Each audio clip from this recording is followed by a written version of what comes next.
So good evening, good morning, good afternoon, wherever in the world you are. And I'm Tanishka.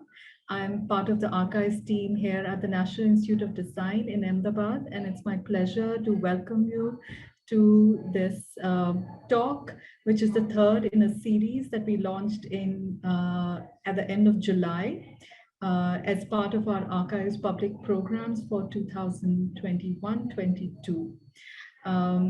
We had envisioned this back in June and had announced the launch during the International Archives Week. And it was really an amazing sort of coming together of forces that allowed us to bring so many people on board from all around the world for this series. So before I hand over to my colleague Suvani, who's going to be introducing our wonderful speakers for today, I'm just going to quickly give you a little brief to people who are new to this series or who don't know much about NID Archives, where we are and what we do.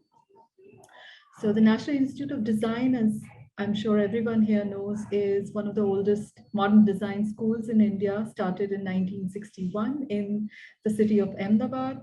And over the decades, and in 60 years, actually this year, we have collected a huge repository of material. And this collection of materials is what forms the NID Archives, and it includes a variety of things from a huge collection of visuals, images, objects, prototypes of students who studied here in NID over the years, drawings, documents, manuscripts, audio, video, in all kinds of different media over the years. And this amazing collection is housed in the Ahmedabad campus as part of the library partly, but also is housed in many of the departments. So it's a sort of living archive for us, and it keeps growing. We're very pleased that we're able to provide access for research and teaching purposes. And currently it's through email requests. You can write to us at archives@nid.edu. But very soon, I'm pleased to say that in a few months, we're also launching online access to our digital collections. My colleagues here from archives we're all hard at work cataloging and putting things up in a new digital asset management software that we're going to launch soon. So you'll be able to access our materials from wherever you are easily and search online. So for us, NID Archives is envisioned not just as a place for inquiry and research, but also inspiration. And part of the purpose of this series is to not just investigate the archives, but also be inspired by it. And so therefore, experiments in art and technology, or E.A.T as it's popularly known, is a really major source of inspiration for generations, and rediscovering it through these series has been also quite inspiring. So I'm pleased to hand over to Suvani Suri, my erstwhile colleague, faculty colleague at NID, and an independent artist, researcher based in Delhi. She works with intermedia and sound especially. So Suvani, over to you to introduce today's talk. Thank you, Tanishka and NID Archives for the introductions and for bringing this wonderful program together. A huge welcome to all of our attendees, participants, and speakers today. I'll be giving a brief introduction to the series, and we'll take it from there. So to begin from the beginning, E.A.T, or Experiments in Art and Technology, was an organized collective of artists, engineers, and scientists. It was founded by Billy Klüver, Robert Whitman, Robert Rauschenberg, and Fred Waldhauer in 1966 in New York, to forge a space of creative exchange between experimental art practices and technological innovation. In the period from 1960s to 1970s, various E.A.T initiatives were undertaken, as a part of which several artists visited India for specific periods of time to study, to teach, to work, collaborate with other artists. NID Ahmedabad, which happened to be one of the many sites hosting the artists and engineers, witnessed and participated in some of these encounters that took the shape of workshops, experimental programs, performances, and pedagogical frameworks. So the inaugural series of the NID Archives public programs is tuning into this specific period of the E.A.T happenings in India. And the attempt here is to reread the chapter from our contemporary moment. In each session, we are inviting artists and scholars who've been investigating the archives from various perspectives to share their work and concerns. Through the sessions, we're hoping to engage with a range of crucial questions that hover around the space of institutional archives, collective infrastructures, access to technologies, and the art, tech, and science entanglement that was starting to unfold in those years against the ideological backdrop of that milieu. So within this entire backdrop, we hope to reactivate some of these questions and get inspired, as Tanishka suggested. We are very grateful to all of the speakers and participants who've taken time out to contribute to these conversations, and as well as to each of you who joined in today. In today's session, we are very delighted to have Julie Martin with us today, along with Jed Bach and Anna Lundh. Julie joined the E.A.T Foundation in 1967 as the editor of the organization's newsletter, and over the years worked closely with Billy Klüver on projects and activities of the organization.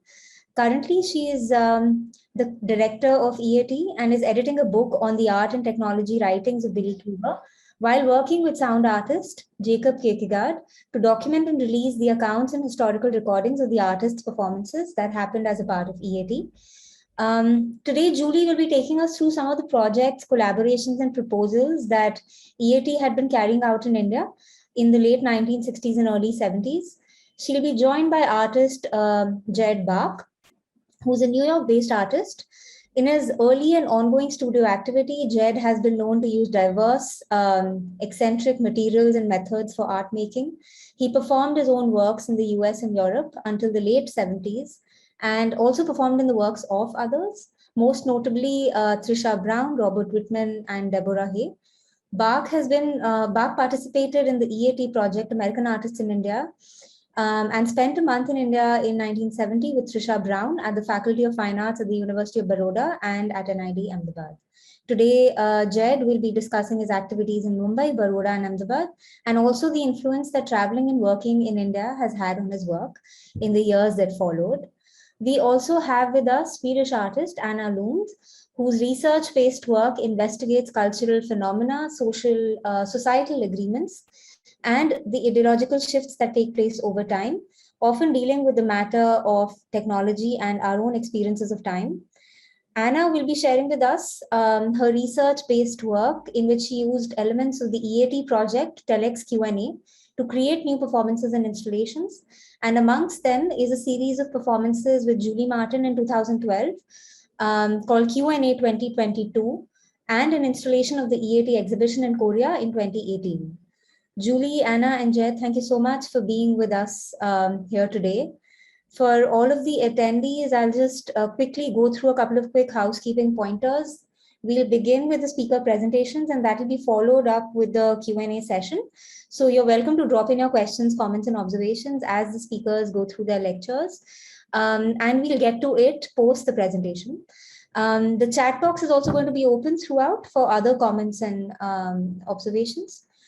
So yeah, without much further delay, I'll be handing over to Julie, who will kickstart the session. So turning over to you, Julie. Thank you. Thank you very much, Shivani. I'm very pleased to be here. Thank you and your colleagues at NID and NID Archives for this project looking back into the archives. So since we don't have that much time to cover a lot of stuff, I think I'll just start. I'm going to talk about the E.A.T projects and proposals involved in India from 1969 to 1977. I guess I have to figure out how to go to the next one. Great. Can't figure. Oh, here it is. So the first project that E.A.T got involved in with India was with Vikram Sarabhai.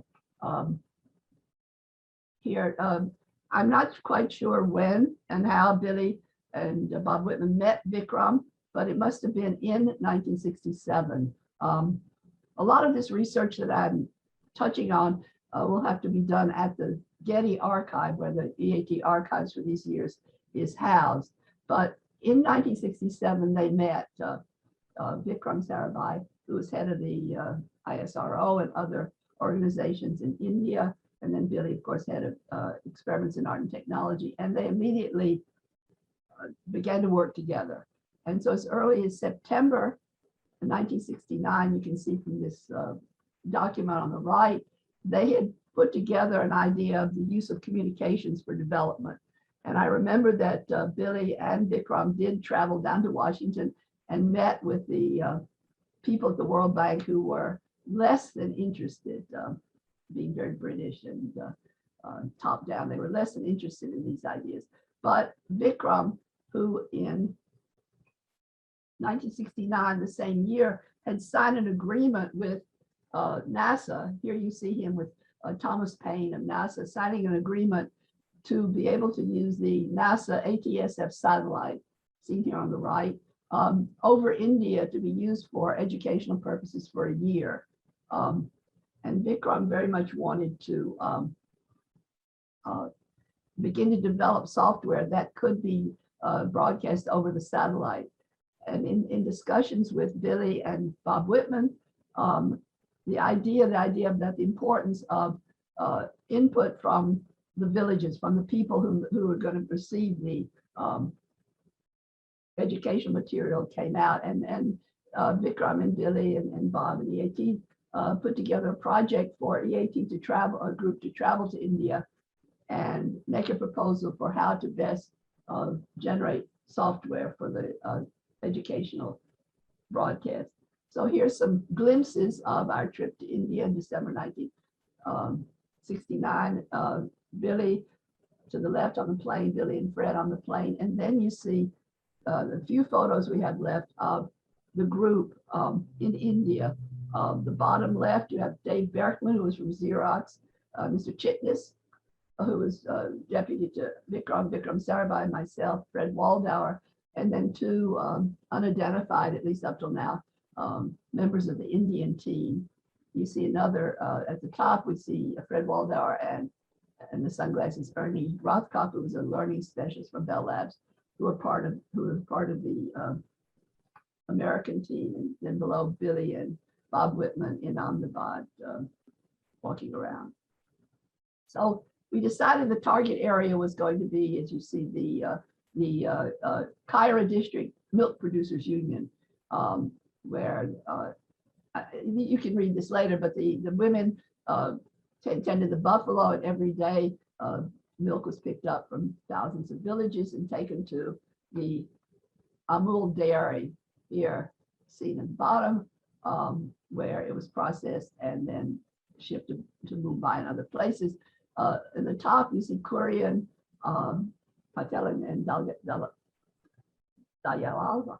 Sorry, my pronunciation.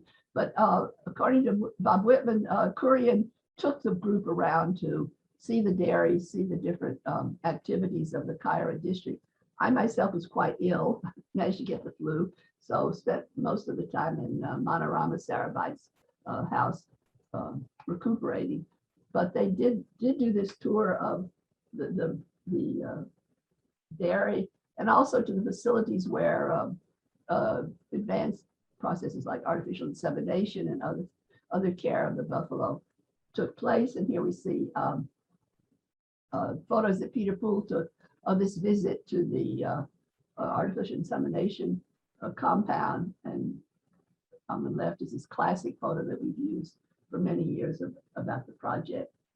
So with the team, the Americans and the Indian working together, we put together this idea of a field research laboratory to develop software. And I have found this photo of one of the boards they used. And then to the bottom is this idea of idea of using half-inch video, going into the villages, letting the villagers use the video, make videos of their life and their work, and then taking this back to the production facilities and making programs that would then be very sensitive to the idiom, to the visual images of the villages. And so then we did write this flow chart and other things were incorporated in a report that we made to Vikram. And unfortunately, Vikram died about a year later in 71. And E.A.T was not part of the ongoing SITE project, but in 1975, it did happen in India, and from what we understood, some of the ideas that the team had of gathering material from the villages was incorporated into the programming. The other project that involved India was going on at the same time. Telex Q&A took place in 1971. This is a little bit out of order, but you'll see why. Pontus Sultan, who was doing an exhibition called Utopia and Visions at Moderna Museet, asked E.A.T to contribute to this exhibition. And again, Billy and Bob Whitman came up with this idea of a around the world Telex project where people could ask questions about 10 years in the future. So here we see the catalog that Pontus created, and on the right, some of the questions that we generated before the project. The idea was that people in one place could ask questions of the other three places: Tokyo, Tokyo, Ahmedabad. Unfortunately, the Swedes said Bombay, not Ahmedabad, but Tokyo, Ahmedabad, New York, and Stockholm, and would ask questions of the other places. And then in these places, we would find answers and send them back to the machine where the questions came from. So the Moderna Museet, Pontus had done the show Utopia and Visions, 1871, which is the commune, the famous commune. And then he had this idea, some logarithmic idea of 10 years into the future. So 1871 from the Paris Commune to 1981. The poster had a lot of photos of communards, et cetera, and other people that Pontus chose. And then some of the images from the exhibition had to do with the commune of the revolution of 1848. It also had a Bucky Fuller dome as one of the ideas of the future. And in the dome was the performer Don Cherry and his wife Moki Cherry, Swedish artist. And they took up habitat in the dome and did performances during this month of the exhibition. To the left, to the bottom left, you see Pontus all the way to the left, watching Don give a lecture or talk about music. And then they also invited the Japanese performance group, Taj Mahal Travelers, headed by Kosugi. And they came to Sweden and performed in the dome. Kosugi was followed by a filmmaker, and these two color photos are images from the film that was made of the Taj Mahal Travelers travels around Europe. Don Cherry on the top playing, and Kosugi playing the violin. There's an image on the bottom. We were able to find in this film a visual of the Telex Q&A center at the exhibition. Here you see the clocks telling different times around the world and the Telex machine. So this was where the questions were generated and answered. This is the only photo we've been able to find of the installation at Moderna Museet. In New York, the center was at Automation House, which was a building that Theodore Kiel, one of the board members of the E.A.T and a great labor mediator in New York, had established to foster mediation between labor and management. And so it was centered there. Here's the press release that we did, in which we announced the beginning of the Telex Q&A. And on the left is Automation House, and on the right somehow we had this idea for a poster, which never got made, but we dragged the telex machine out of Automation House and plugged it into Park Avenue, and this became the kind of symbol of the telex Q&A. Here are some screenshots from a Super 8 video that was taken of the opening event. There I am reading the telexes, and to the right is my right, maybe it's your left.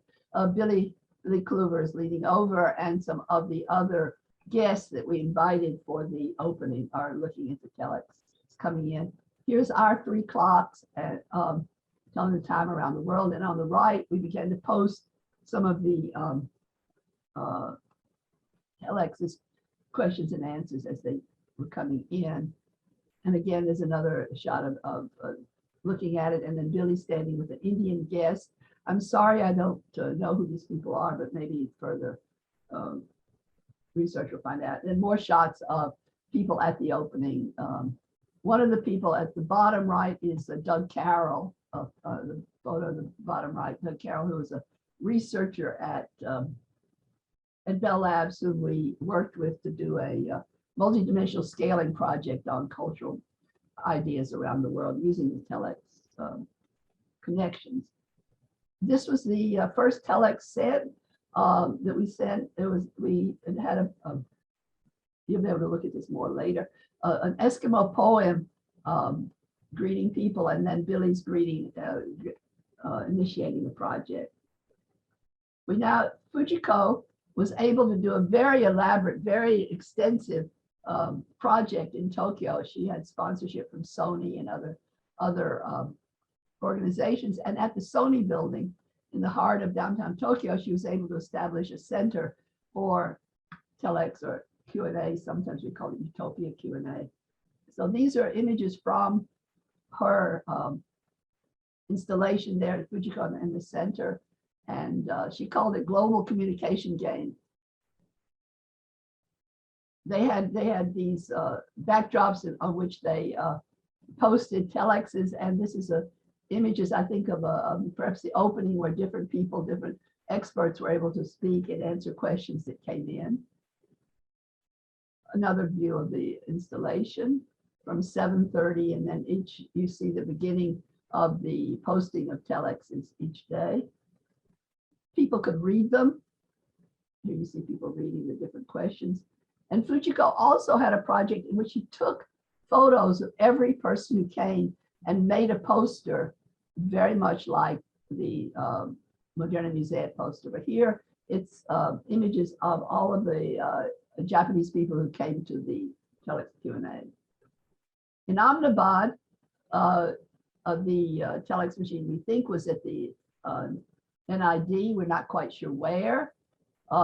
We know that Dashrath Patel here shown working was in charge of the project at the NID. We have their telexes with the answers. Here is one of the a copy of one of the telexes in which Billy thanks him for calling, and they exchange telex numbers. And on the right are some of the questions that were generated from Ahmedabad and then sent. I think this comes from a report later. But here are some of the, also at Getty are all of the telex rolls that we saved. And so I don't have time to read them all, but I think I just posted them. So if you want to go back to the streaming, you can look at some of the questions, the answers, and how people were communicating during telex Q&A. I mean, interestingly enough, at Automation House, there was terrible rains and the basement flooded, and Billy and I had to go every night to the public telex facility at the Waldorf Astoria Hotel and send and receive telexes for the last few days of the project, but we persevered. The next project that I want to talk about is American Artists in India, that actually we began talking about. It says 1970 and 1969, I see. And Billy had the idea that American artists should travel in India. The JDR Third Fund, headed by Porter McRae, had done this project that brought Asian artists, Indian artists to New York. And so Billy made the proposal to Porter that we send American artists to India, and Porter agreed and funded the project. And it started with in about 1970. There's one thing I want to get clear. Things get kind of conflated, who was not part of the project. On the top, you see David Tudor, who was in Ahmedabad in 1969 at the invitation of the Sarabhai family to set up the Moog synthesizer in a sound lab. I'm going to let Una Kai talk about that. And below is Bob Rauschenberg, who was actually in Ahmedabad in 1975 at the invitation of the Sarabhai family, where he worked and made art. So although these artists were in India, they were not part of this project. Someone who was part of the project here is Lowell Cross, who was the first artist to travel to India. And here, because he had worked closely with David Tudor and was a sound artist himself, he worked on in the studio, and here he's talking to Gita Sarabhai. So he was the first artist to travel to India on the E.A.T. Artists in India project, and was at NID. And to the right is the list of the 9 artists who came, and you see at the top is Jed Bark. And I just am now going to turn it over to Jed to talk about his trip and his experiences as an artist in India.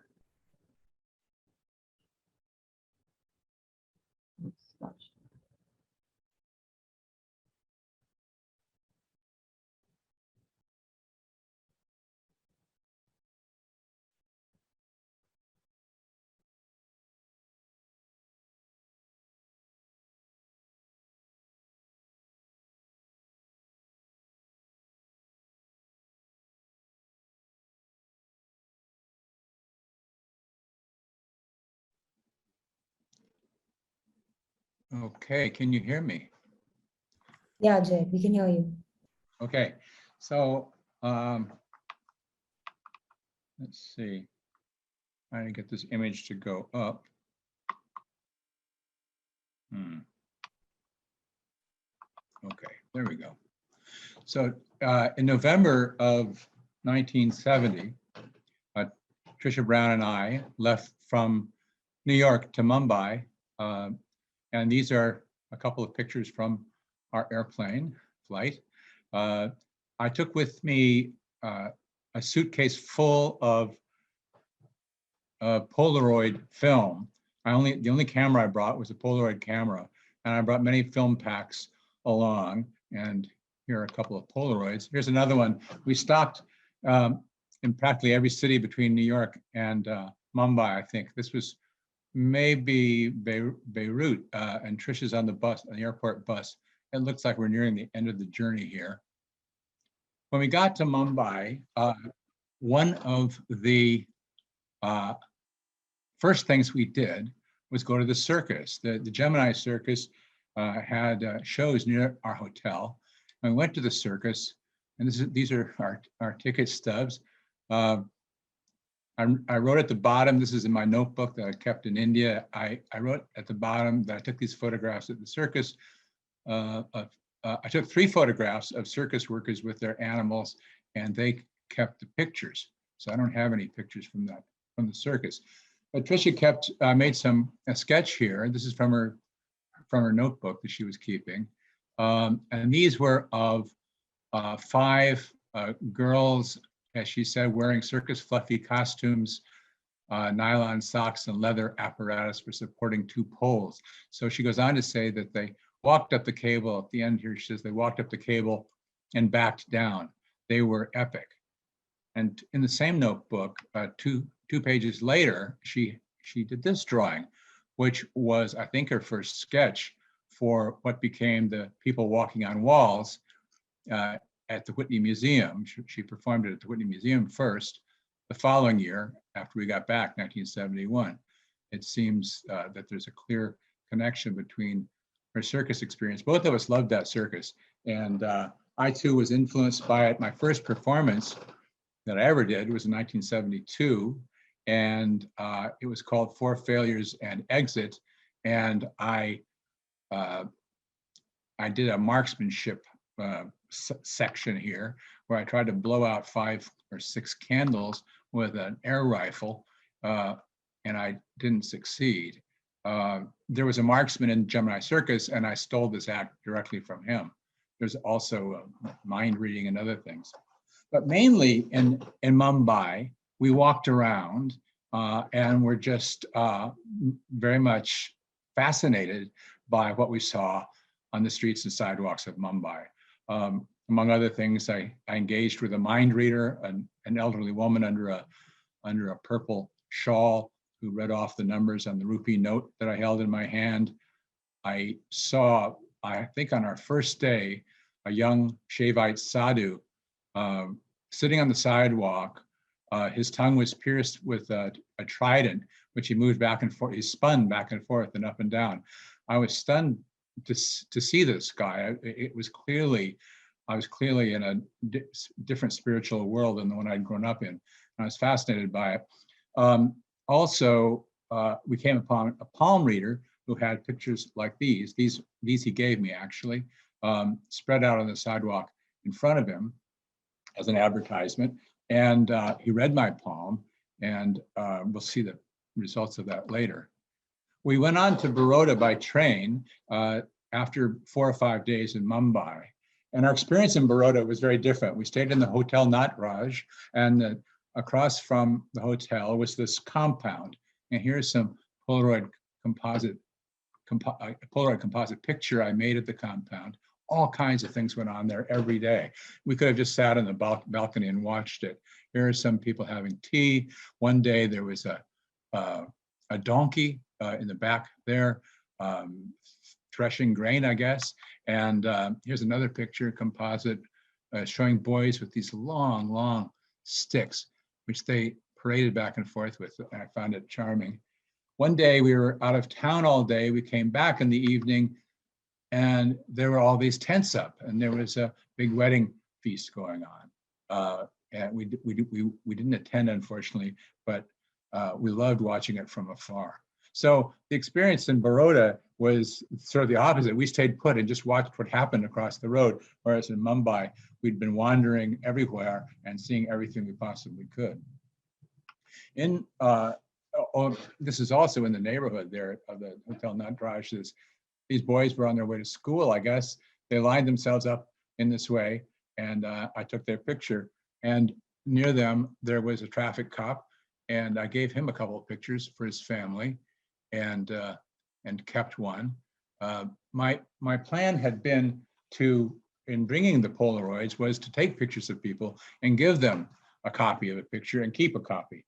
But in most cases, I just gave them all the pictures. In this case, though, I did get one. At the Fine Art faculty at the University of Baroda, we spent time with a number of artists, and here are several of them in this picture. And in the blue sweater is Bhupen Kakar and Ghulam Sheikh in the red vest to the right. They were our special hosts. We spent a lot of time with them, had a great time discussing art, and they made suggestions for places we could go. They suggested, for example, that we go to the village of Chota Udaipur to see the tribal market, which we did. And altogether, we had a great time in their company. This is a poster that Bhupen gave me. It was a spoof, really, of an announcement, I guess, for his show, which was at Kemold Gallery in New Delhi. And here's the top part, we just there. And Bhupen in various guises. This was about 7 years before Cindy Sherman started doing this. And at the bottom, Ghulam Sheikh wrote this very amusing commentary, some of which you can read at the bottom here. This will come as a great shock to many who know him as an accountant. He was an accountant. Bhupen worked half-time as an accountant, because they know that accountants only draw money and Kakar draws pictures. this is a picture of Trisha in our hotel room, I think in Baroda. One thing that happened was that her bag didn't come with us. It was delayed somewhere, and it took about a week to catch up. So one of the other things we did in Mumbai was to go buy fabric so she could make clothes, and she made this big, wonderful shawl, which she's wearing here, and she loved that shawl and wore it for some time, I think. There was a print studio at the art faculty, and I made this lithograph print there. They had a good press, and I had experience in lithography. I didn't do very many copies of this print, but this was the palm print, like the two you saw before, from Rauschenberg, the palm reader in Mumbai. And I'd tape recorded that, so I was able to write down all the statements he'd made about my fortune. Of course, none of them are legible because it's a lithograph and everything is left to right reversed. One of the other things I did in Baroda was wander into bookstores and print stalls and other places.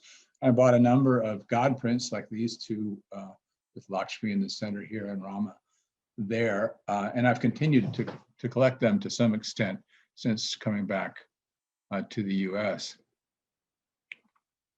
Oh, Vikas Satwalekar. We arrived in Ahmedabad by train. Vikas, who was later to become the director, of course, of NID. Vikas then was a young instructor. He picked us up in a Jeep at the train station.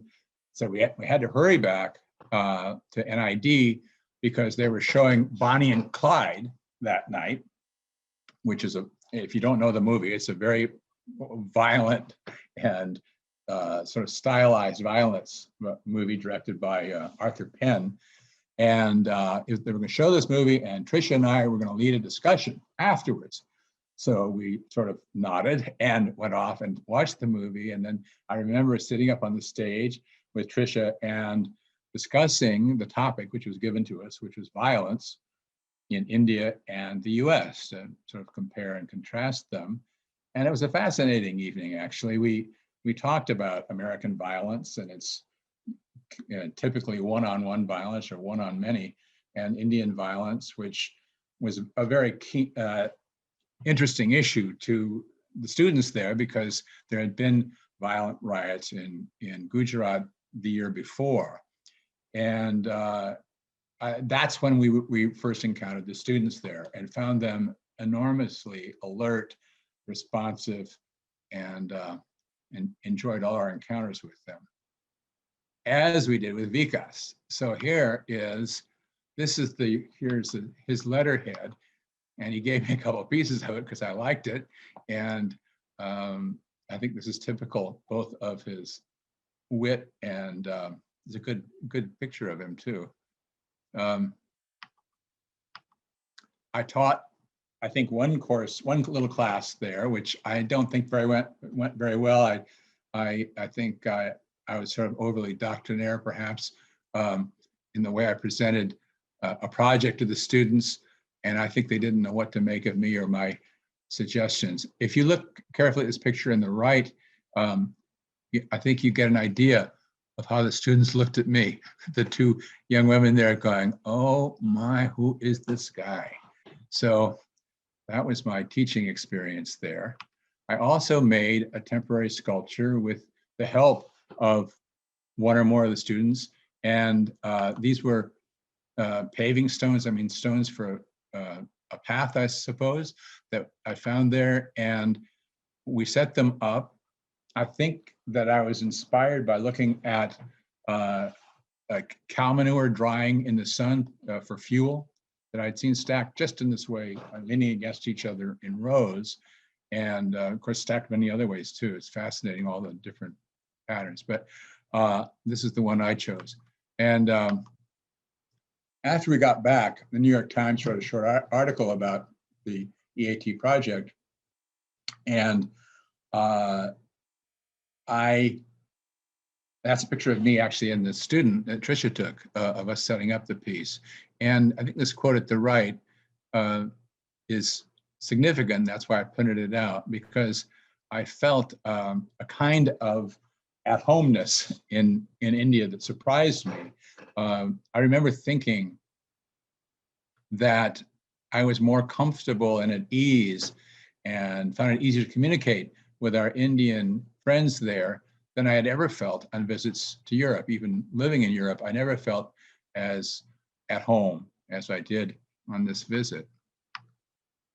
Every morning, Vikas would show up with the Jeep and we would go on various trips, and he'd give us options of places we might go. And one thing he suggested was, would we like to go visit Manorama Sarabhai at her beautiful Le Corbusier designed home? And we were interested, and she kindly invited us for tea.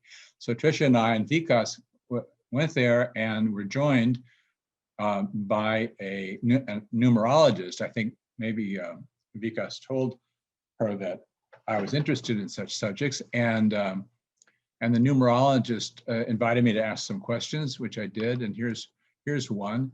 I should say this was a very significant moment for me in my life as an artist, because I had been working for 2 years, just stopped a day or two before we left, for 2 years in a hospital in New York. This was alternative service to the military. And so I hadn't been working as much as I wanted, and I was very much looking forward to getting back to work in full throttle when we got back. So my question represented that concern. His answer was, dear friend, certainly from 9th May next year. And as it happens, I looked at this note the following summer in June or July, and I thought back to the 9th of May was when I decided on that day, or 1 or 2 days around it, that's when I decided to stay in New York to focus on my work and not to go to Alaska for that summer as I'd intended. So there you are.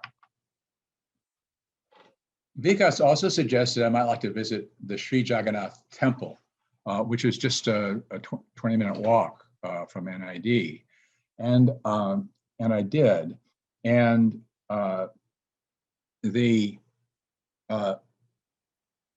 experience I had there was really quite amazing. I arrived and met some sadhus who were sitting on the sort of arcade there where they were hanging out, and I played the harmonium with them for a little bit. And a young sadhu took me on a tour through the temple, and he got me lunch. They serve lunch to hundreds of people every day there.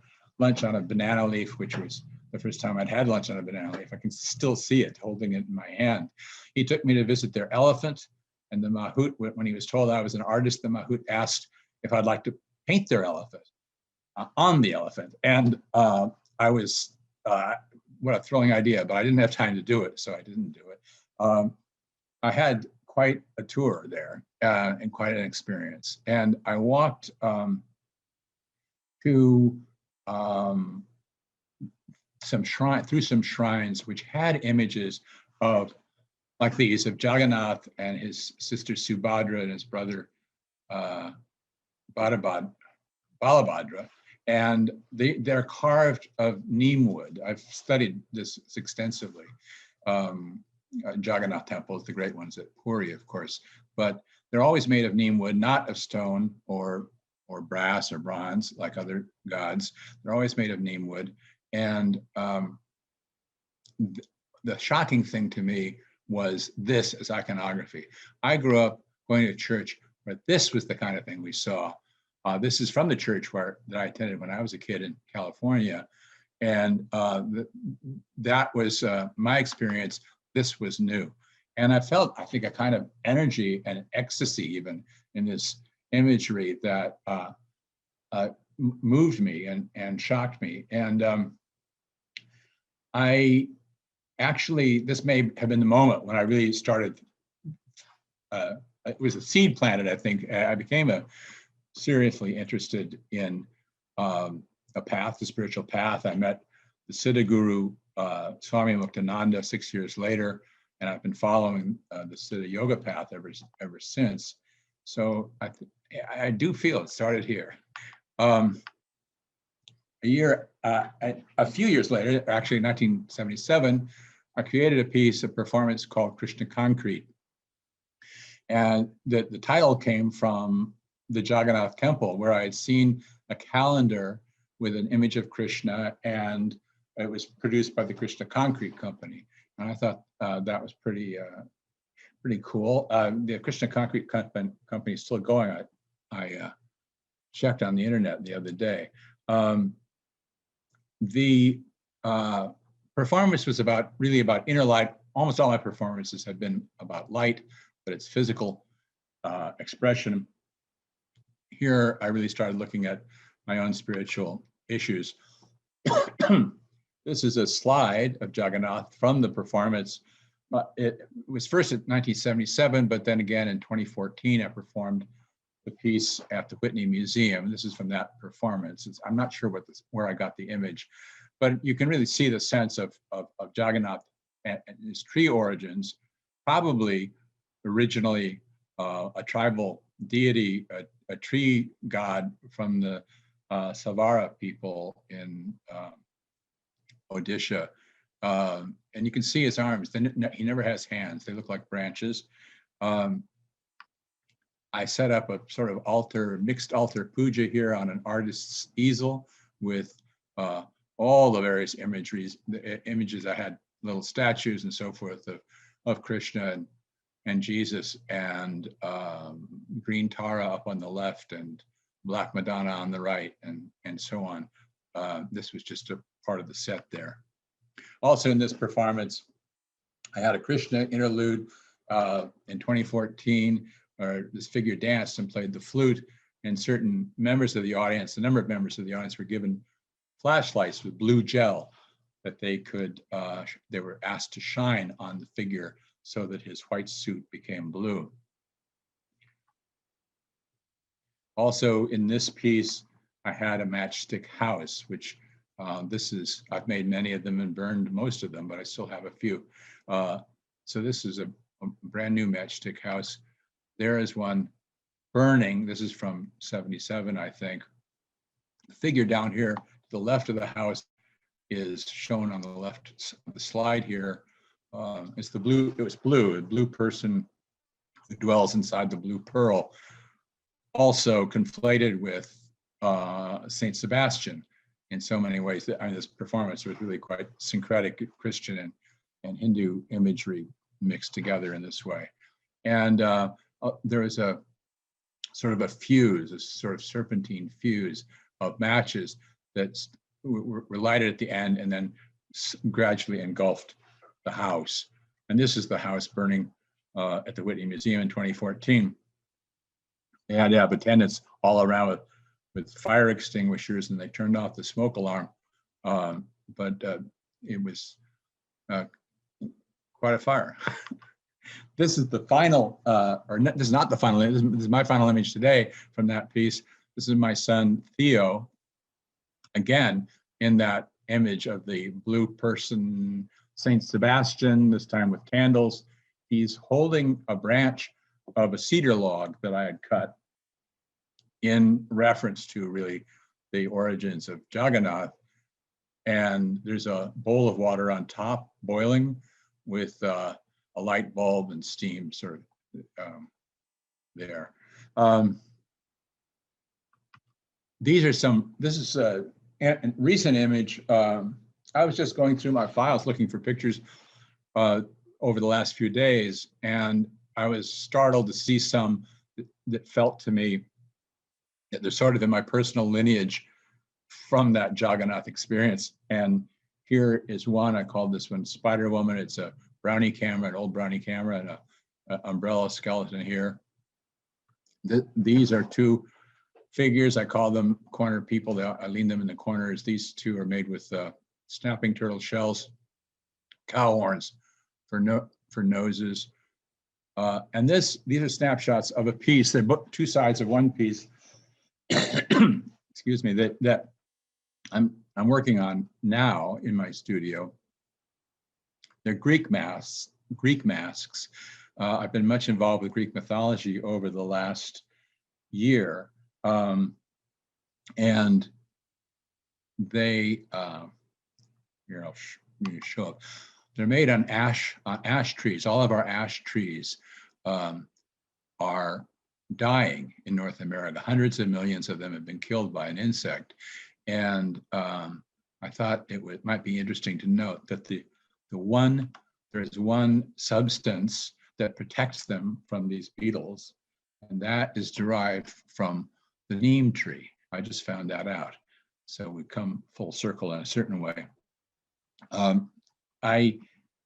One of the things that is provocative to me to think about is the fact that in Greece, the gods aren't alive anymore, these gods, but they are alive in India. And for me in my life and work, they've been alive.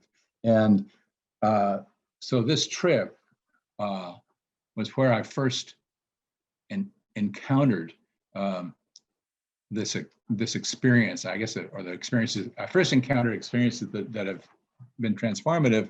Ultimately, it's a slow unfolding for me. So it was a momentous trip. And I appreciated so much the people who hosted us there and were our friends, and with whom we shared the experience, and especially Bhupen and Vikas, who we are so sad are no longer here with us. So thank you. How do I stop? Oh, there we go.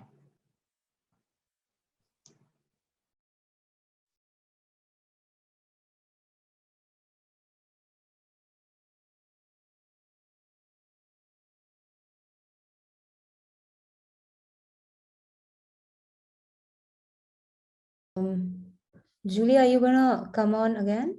Are you Yes. going to sharing? Yes. Sure. So now I would like to introduce Anna Lundh, although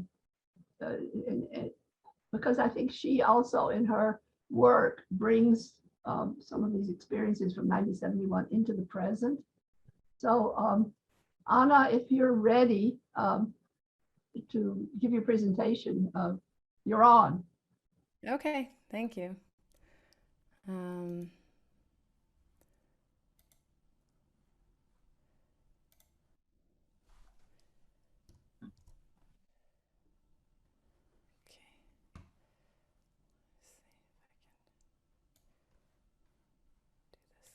All right.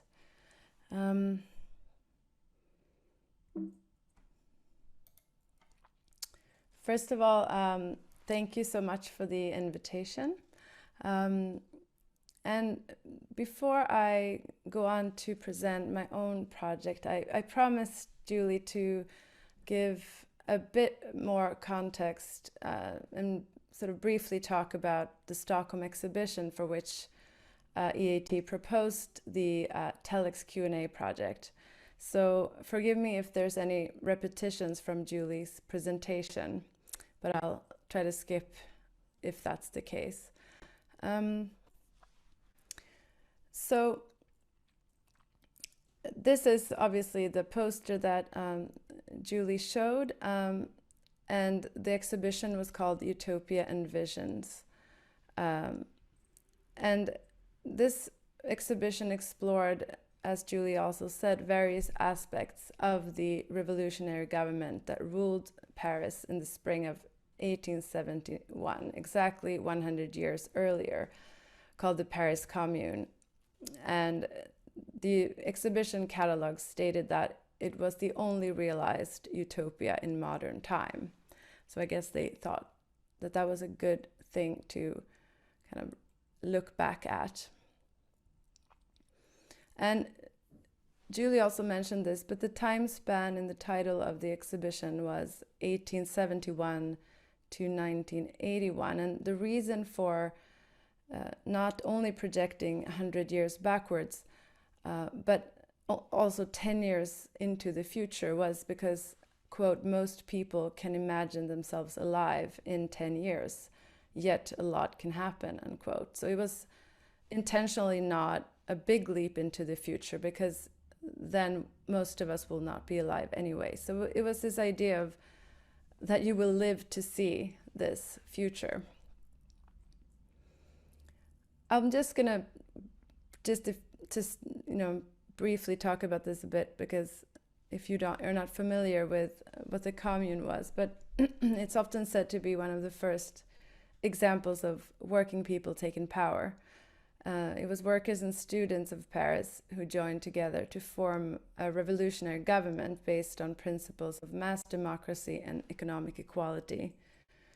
However, after only 72 days, the communards were defeated by the National Conservative government and eventually killed in mass executions. So it was quite a short utopia and depressing end. But rather than portraying that part of it, this sort of dramatic struggles on the barricades, the exhibition at Moderna Museet, they chose to instead concentrate on 5 elements in the daily life of the commune. So that was work, money, newspapers, schools, and home life, which I think also is reflected a bit in the E.A.T project. And so in addition to the historical focus on the Paris Commune, there were 3 contemporary utopian situations installed. Julie mentioned the American inventor, architect, and author Buckminster Fuller and his ideas and concept of the world game, which had to do with finding out the most effective ways to distribute and exploit the world's resources with the help of technology so that all humanity would benefit from it. It was a quite utopian idea in retrospect. And here is that geodesic dome that Julie also talked about, where they had this musical, aesthetical, utopian situation. And the third part was the utopian communication situation, which was the E.A.T project using Telex machines in Stockholm, New York, Tokyo, and Ahmedabad. And yeah, I don't know either why it says Bombay on all of the printed matter. Perhaps there was a talk about having a Telex machine in Bombay, but in any case, we all know it was in Ahmedabad eventually. And also interestingly, in all of the text and everything printed about this project, also E.A.T's project was called Utopia Q&A, although Julie insists that they refer to it as Telex Q&A, so I guess we can call it both.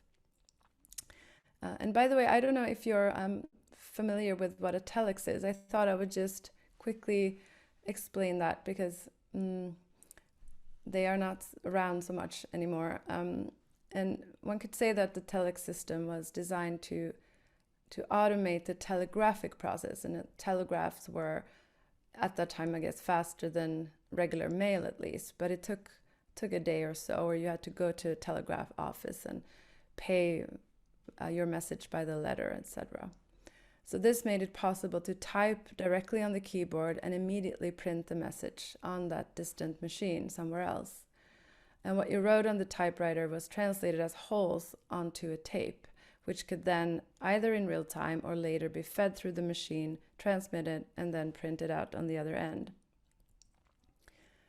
And in the US, the telex network had been introduced sort of slowly in the late 1950s, but even in 1971, as I understand it, when the project Utopia Q&A was organized, to set up telex communication was very expensive and not commonly used outside large corporations. So it was really a kind of felt new, this idea of being able to communicate directly across the world like this. It is a bit hard to imagine that sort of excitement now when we sort of take it for granted. But here are a few examples of the complexity of the communication back and forth, as well as around the world. I think Julie will have to explain this more later, but I think they were trying to make the best of time difference as well, using sort of the rotation of the Earth. They call it riding the sun. So someone wrote that no matter how much technology develops or advances, we still are stuck with the time difference. So one would write a question in the evening, and then perhaps while one was asleep, the other part of the world were awake and could perhaps answer or send some questions back. So that was the idea. But it seemed to be a quite complex system, and I still haven't figured out which of these they really employed. In any case,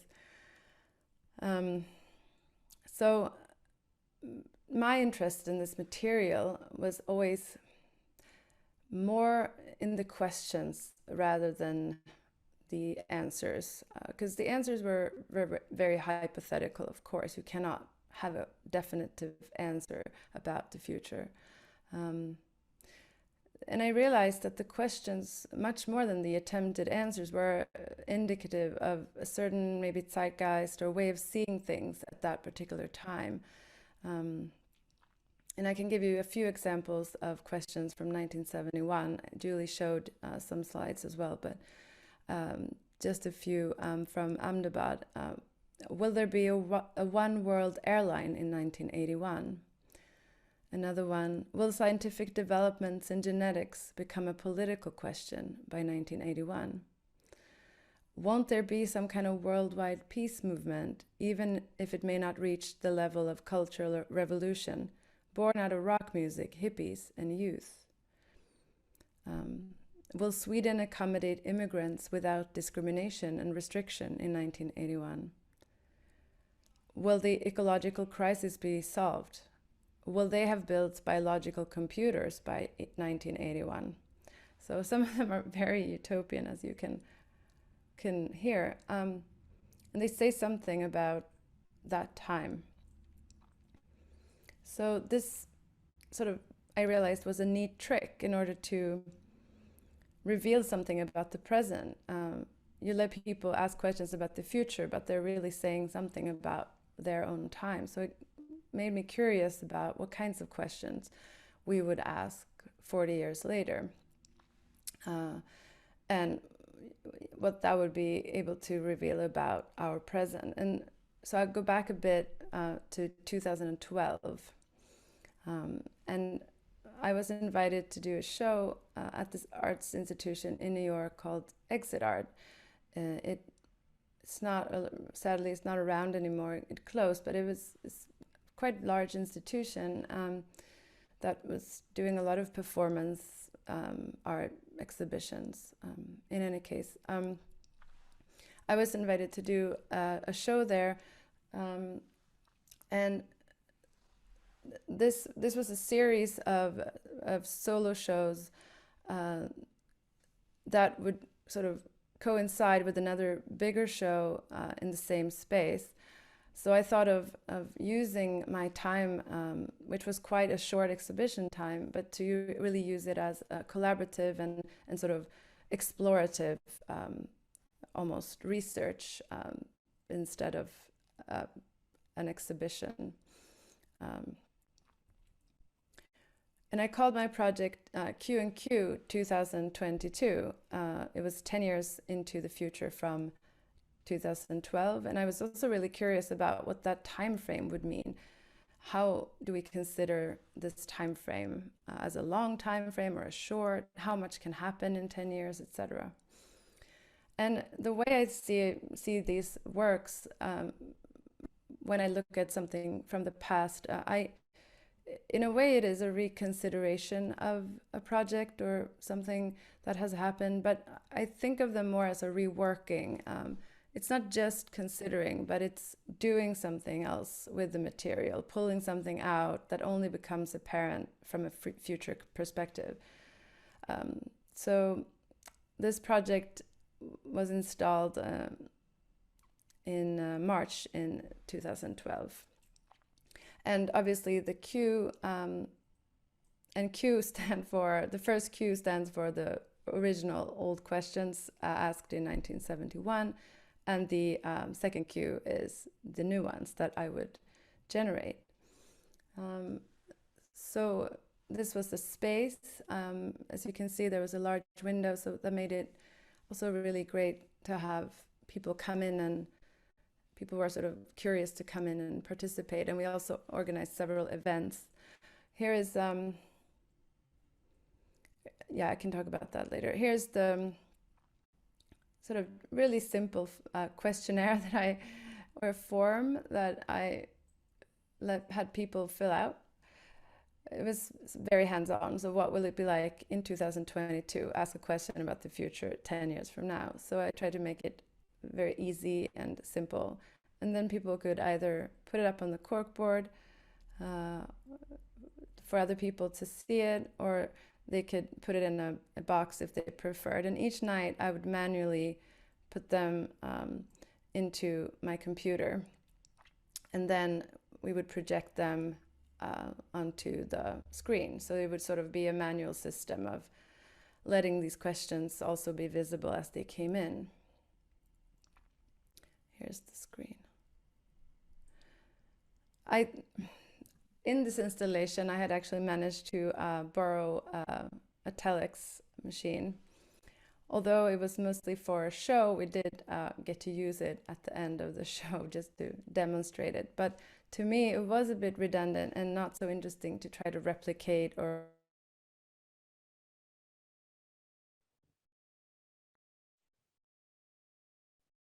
Oops.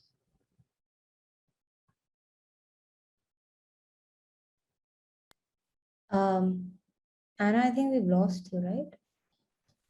really? Yeah, now we can hear you. Yeah, we briefly Am I back? lost your voice. Yeah, you're back. Okay.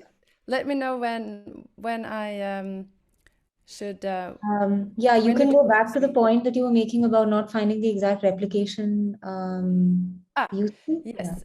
Okay. Right. So I thought it was redundant to replicate the sort of telex aspect of the project because we take it for granted. And it was funny that we lost internet connection right at that time I said it, because I was going to say that we take it so much for granted, and that you guys are in India, Julie is in New York, I am in Stockholm, maybe someone is from Tokyo present, who knows.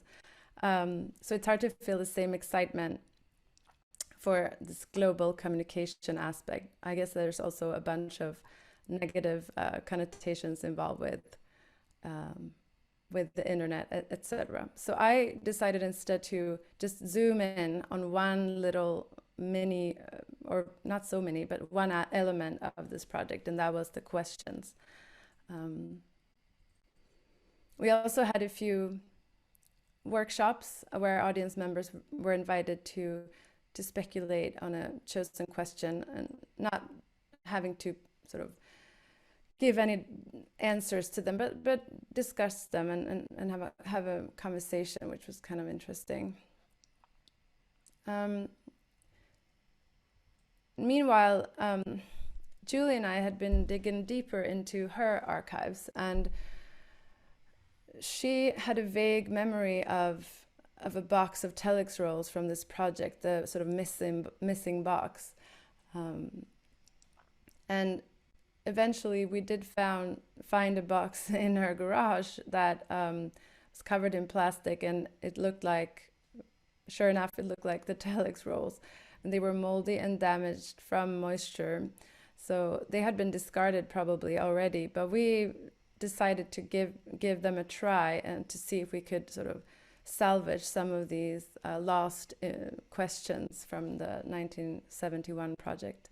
So we began to sort of carefully unroll them and tried to read the questions, and some had completely faded and some were sort of half legible, but we managed to retrieve a good part of them, and I decided to include them in the project. I didn't want to project the old questions in my installation because I didn't want the participants in the new project to get influenced by what the people had asked in 1971, but to really ask new questions. But at the last, on the last day of the show, we had an event where I invited Julie to come and read some of the questions from the original project together with me, and I read questions from the new batch. And I wanted really to explore the performative format of the Q&A. Nowadays, I guess Q&As are also in written format because we're used to the Zoom and webinars and stuff, but I think at that time, the Q&A was really considered something you did live after a talk or a lecture. So what I love about Julie is that I asked her to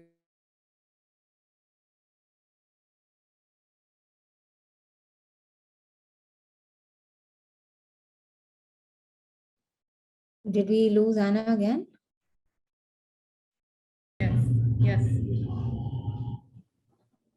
Hmm.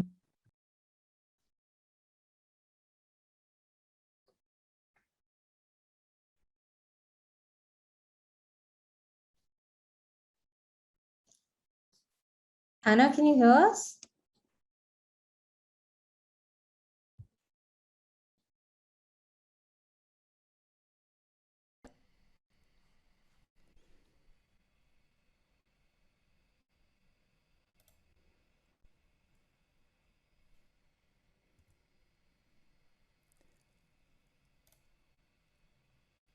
Okay, there you are.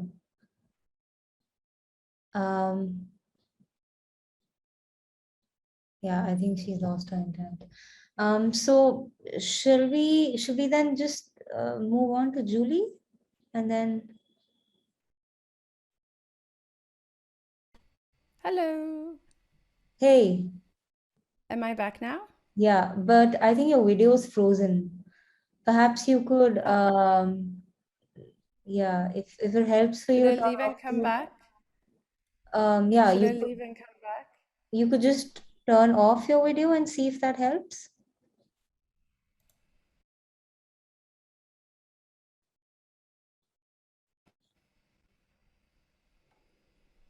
Am I back now? One second. Yes, yes, we can hear Yeah, you, we can Anna. hear you.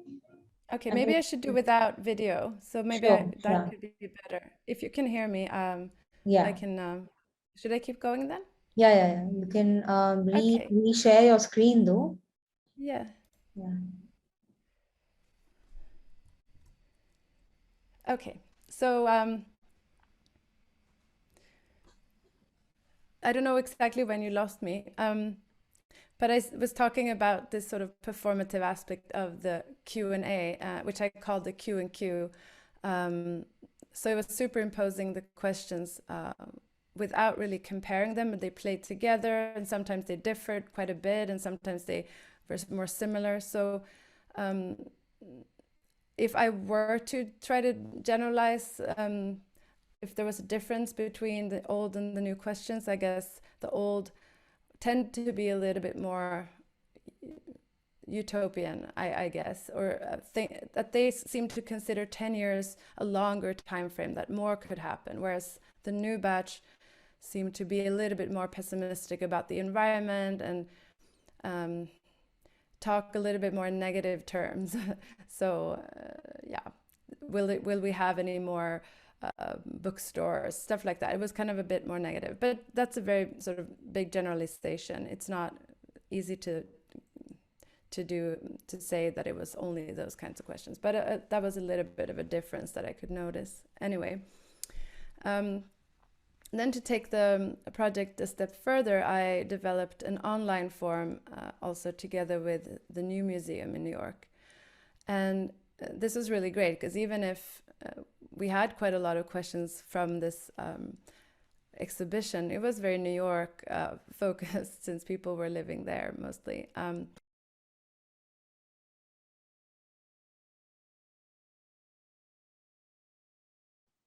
Oops, I think we've lost her again. Anyway, I've also put in the link in the chat for the exhibition that Anna's talking about. And perhaps we can come back to it then. Julie, what do you think? Would you like to continue?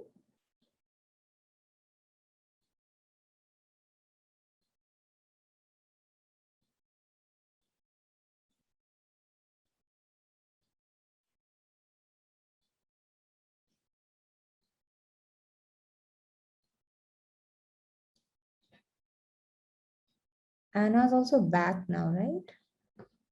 One second. Yeah, okay.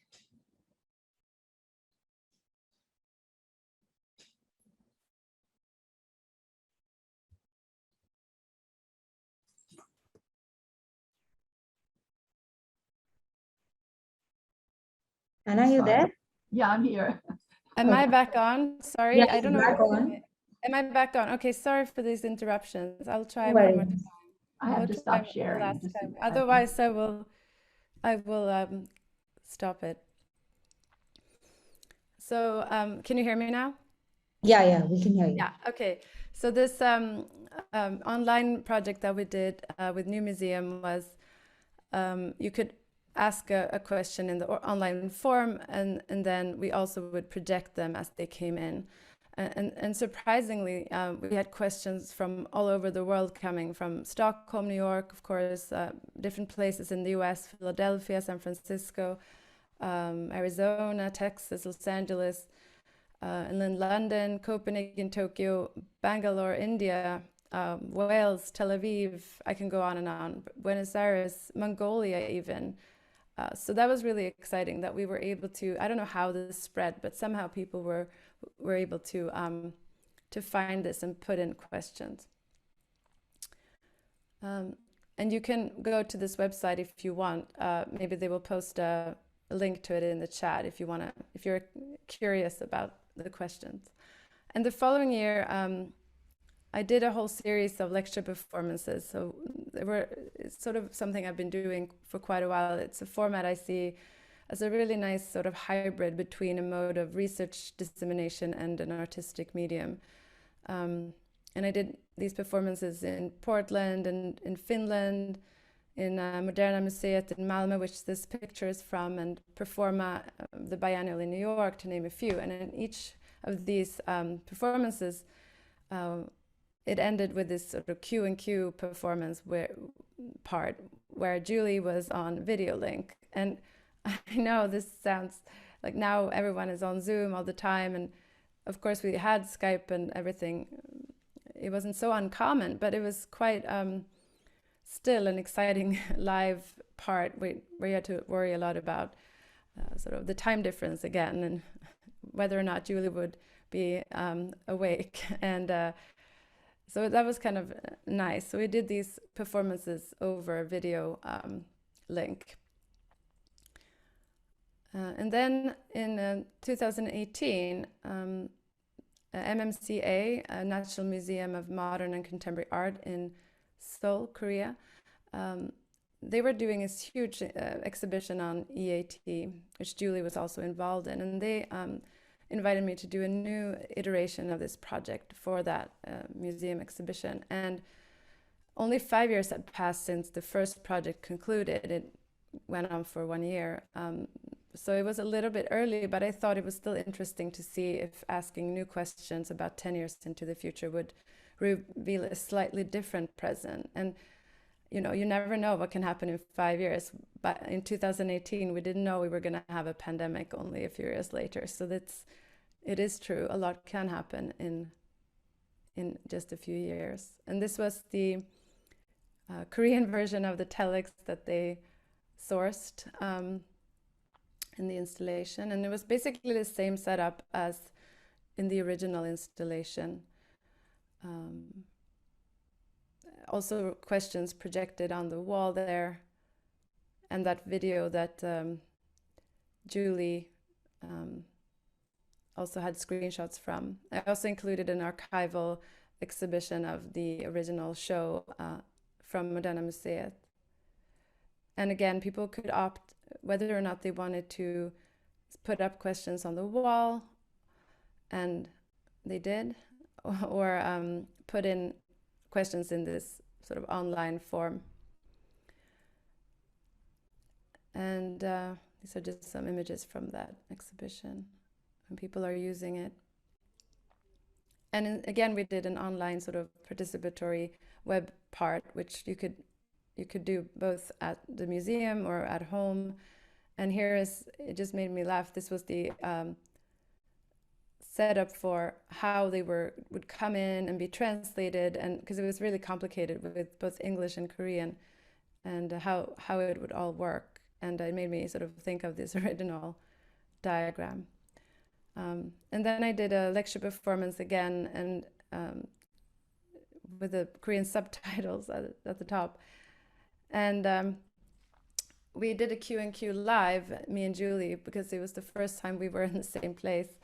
It was the very first time since the first one in 2012. And this looks so strange to me now. It was before COVID. Everyone is sitting so close together.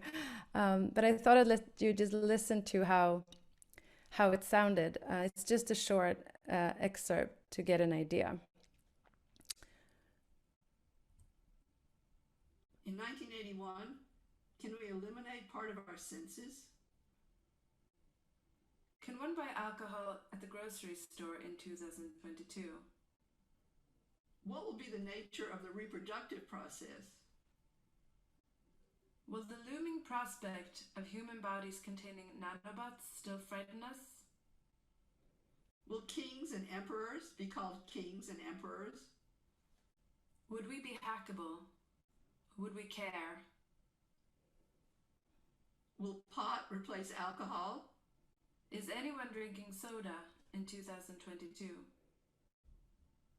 What will replace pot? Is Kim Kardashian still famous?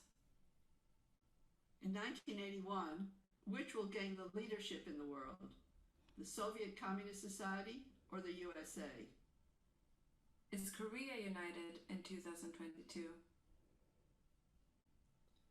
Will youths continue their pursuit of true love? What is the most common cure for anxiety? What shall we do with our nature? Will there be any natural nature anymore? In 2022, do the children view the ocean waves as crashing bits of plastic waste instead of water? Anyway, that goes on. And then this version of the project closed. I think it was up during the whole course of the exhibition, which was a couple of months. And during this time, I think almost 9,000 questions almost came in, and it was really a lot. And all of them were supposed to be translated as they came in, but eventually the museum gave up. They couldn't keep up with all of the questions. So some of them were in English because they also had a lot of international visitors to the show, but I have had them translated now. So now I am collaborating with data scientists, and we're letting a deep neural network analyze the meaning of the questions and cluster them to find underlying themes, because it's so many that it's hard to really go through them, manually. And the neural network has decided that the most common question asked by far was some kind of variation of, am I still alive? So it was a very sort of pressing question for people in 2018. And so I'm going to continue working with this big sort of this material that I've gathered through these iterations, and particularly this new one. I also work with a Korean curator who's based here in Stockholm to be able to interpret what is specific to a Korean context and what can be interpreted as a more general concern. And next year it's 2022, so I can't reveal too much now, but I will present a new part of this project then also, so to be continued. I think that was it for me for this time.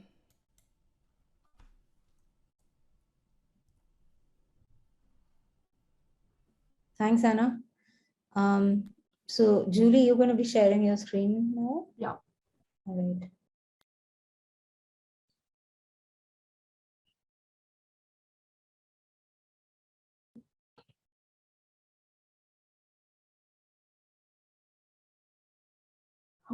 I want to thank Anna for her presentation. And it's just one thing, it's very interesting. One of the projects that we did with our Telex Q&A back in the 70s was a project on multidimensional scaling, which was they were doing it at Bell Labs, which is very simple questionnaires we get at underlying assumptions that people had in answering these quite simple yes/no questions. So it's very interesting what Anna's doing with her data. It's a little bit bringing things up to date in a way. But I just thought of to close, I just would talk a little bit about the fact that actually the major projects were in 69, 70, 71, but we did continue to have, E.A.T did continue to have contact with India, in particular with Dashrath and with Chandralekha. And what on the left is a poster with some of Chandralekha's hand gestures from dance performances, which was we had a benefit to try to raise money for a second year of American artists in India, and Chandralekha helped us out. Shug Kender took photos of her hand gestures, and Tom Gormley made this poster, American Artists in India. And you can see that Chandralekha signed it with a thumbprint. And we also then had a project with her, proposal in 73, actually with NID, I didn't do it with the NID, was to make educational films on location in India. And this was a proposal that was generated, I think, with Dashrath and perhaps with Chandralekha, the idea of doing films in India. And also with Chandralekha, we had the idea of doing a series of films on culture, one of which was the Bai women of Benares. She made the suggestion, would be to document their lives. And then here's just a list of some of the proposals that E.A.T continued to generate, although we weren't working directly with India. This idea that both Billy Klüver and Bob Whitman had was this idea of using television and trying to work with television for development. And these are some of the proposals that we made to different organizations. I think we were definitely ahead of our time, and nobody really picked up on it. But I think this whole idea of use of satellite, use of television, use of television software for education development was a real contribution that we made based on the work we've done with India. And then this is the same project of the educational films. Again, the idea of working with NID to make these films came about in 1973. That's it. Thank you very much.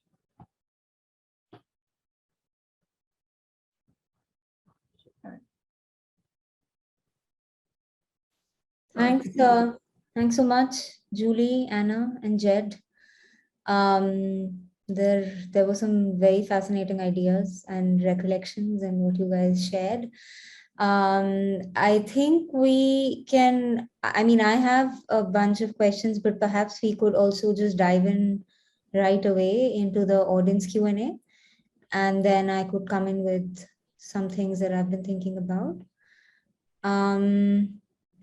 Do we have any questions as of now? Okay. So while you guys can sort of the audience, please just gather your thoughts and just share your questions in the Q&A box. You can also drop your questions in the chat box if you'd like. And if you need us to unmute and let you speak, you can raise your hand. I think one of the things that I've also been sort of thinking through the entire sort of sessions is this question of reactivating the archives, right? Like, how do you sort of reread a chapter in the archives from the contemporary sort of location? And one of the common sort of threads that keeps appearing in each session is that of reenactment or of restaging. It was a part of the first two sessions in, and it took on sort of different forms. But here again, I think with both Jed and Jed's work and your work, Anna, there are these sort of themes of reworking, reenacting, restaging a chapter from the archive, so and I mean, the interesting thing is that it's the reenacted form and context is removed from where it originates, but it's also not it's not a replication, and it's a reworking, like you said, but it also it carries a potential to foreground the charge that the archive might have. So this is something that I'd just like you guys to sort of respond to. Could you elaborate on this impulsive reenactment? So Jed, for your work with the Gemini Circus, or the iconography, or the palm reader, or Anna, in your case, the Telex Q&A that you sort of opened up again. So could you elaborate on this impulsive reenactment, and what is it that it produces, or what are the ways that it sort of, how do you think it punctures the archive or reactivates the archive? Should I go first, or I don't? Sure, yeah. I don't know. Yeah. Well, I mean, yeah, for me, I think it's a way to see the archive as part of reality and part of a place where more people should go and look and see what you can do with it. It's not, it's of course, you have to get it right if you're an historian, and I don't mean to lie or say anything that isn't correct. I want it to be correct, the parts I sort of use. But we all know also that the archive is not really a place that's completely truthful. It's selected, and it's there perhaps for a reason, and it's not the whole story. So I always try to look beyond what you can find in the archive as well, talking to people who are not so present in material or something like that. But that said, I think as an artist, I have the right to take something out of its context and put it next to something else to serve another purpose, I think. And that doesn't mean that I want to, like I said, I want the historical stuff to become known and correct, but I can do other things with it. And I think that I was saying that when perhaps I was cut off, the internet was so weird today, but that I really appreciate how Julie is so generous about letting artists like myself go run wild with her, with these projects, that she's not sort of very firm with how you're supposed to work with the material, but that you are allowed to also let it become something new. And I think that's really, really generous and amazing that she, is open to that. And so for me, reenactments, it depends on how you interpret that word, but for me, it may focus a little too much on the sort of, it risks of being a bit nostalgic, or you want to do something again just to do it again, kind of. But I'm fine with the term because I think it can mean a lot of things, but I've been saying more, reworkings, because I feel like it's something that you work with it in a new way and do something new with it. So that's my take on it. And I don't know if that was enough of an elaboration on the term. Yeah. Jed, what about you? Is there something that you would like to say? Shivani, I'm sorry, but I actually am not clear on what the question was.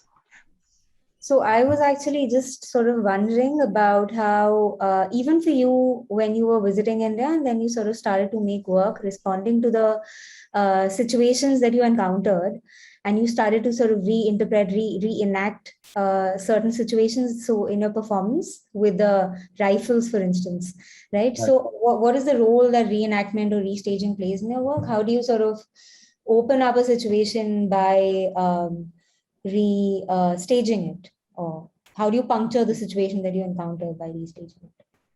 Interesting. I think that for me, to take that performance of mine, Krishna Concrete, which had its origin in Ahmedabad, and 7 years later, it became something, a performance in New York. Then sometime later, I performed it at Documenta in Kassel, and it was for that performance that I made the blue person. Every time I've performed it, it wasn't a reenactment. Every time there were new parts. I'm not sure if I'm getting at the point of your question, but I'll go on for a second. Then many years later, when I did it at the Whitney Museum in 2014, the old videos were very poor quality, so I redid them, but with one of my sons playing me. And he looks so much the way I looked at that time that many people thought it was the original tape. And he actually lip synced my voice. So, and then my other son, and I added other pieces, another piece for my other son and so forth. So there is this layering that takes place. There's a new context. When I first did it, I didn't have sons. When I did it at the end, one of them was the stage manager and playing me, and the other one was, you saw him with the candles. But I don't know if this has to do at all with what your question was. Does it? Suvani? Yeah. I think, sorry, Julie, you were saying Suvani, something? I think that the word really is inspiration rather than reenactment. I mean, I don't think either of them wanted to reenact or go back and do the old project, or Jed wanted to do a circus, but I think the art, they took in, internalized what they'd seen and what they'd experienced, or in Anna's case, what she'd researched. And then that was the inspiration for new work. And in both cases, it's very new work with only these sort of tenuous ties to what influenced them. I thought a little bit as I was preparing this today about the issue of cultural appropriation and thinking about, like, my first experiences felt like exotic Mumbai in a way, you know. There was a particular quality for me, though, that I was deeply engaged. And I mean, I wasn't a tourist. I was deeply involved with everything I encountered. Still, it can be cultural appropriation. It's just that I felt ultimately that the culture appropriated me, not the other way around. So I took so much, entered my life from my experience in India and a subsequent one several years later, 78, that my life is now intertwined with Indian culture and Indian spirituality and so forth. So I think it's an interesting question, because if you're inspired, as Julie says, by cultural phenomena from another culture, and you actually internalize them, imbibe them, then that's transformative. And what could be better than that? Right. And I think on that note, there's also a question in the chat, which seems to sort of take off from this. And it asks, how do these, it's by Aditya Chauhan, and he asks, how do these experiments at that time prove as a form of help in aiding the minds at NID for more exploratory works?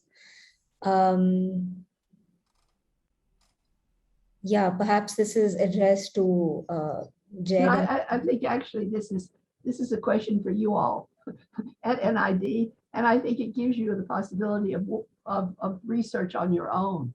And I know there are people who are there, and they, et cetera, to find students, to find people who are influenced.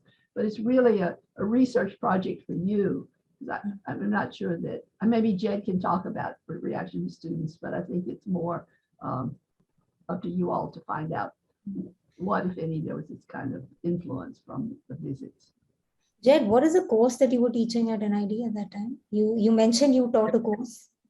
Well, it was a sculpture class, and I asked the students to go out into the immediate environment and pick up a class of objects, pebbles or leaves or twigs, and to come back with that group of twigs, let's say, and make an object, an artwork, or out of it. And this was, I had this very sort of rigorous idea, and students came back and did what looked like flower arrangements, which was, I wish I had pictures of them because they were probably wonderful, but they were very different from what I intended. And I felt we were sort of operating at cross purposes, that they found what I intended sort of bizarre and incomprehensible. That, though, I mean, when Julia, I had so much interaction with them in other ways. One student took me to visit his younger brother, who was a bhajan singer, and I tape recorded him singing bhajans, which were fabulous. And so we had so much going on. But I think what Julie said would be wonderful if there was any way to find out later from those students. It's been a long time, but if there was any impact on them, there's a lot of impact on me. I enjoyed them so much. I wonder if there are any alumni or any older students in the audience today, or anyone else actually who might want to respond. There are some questions in the chat.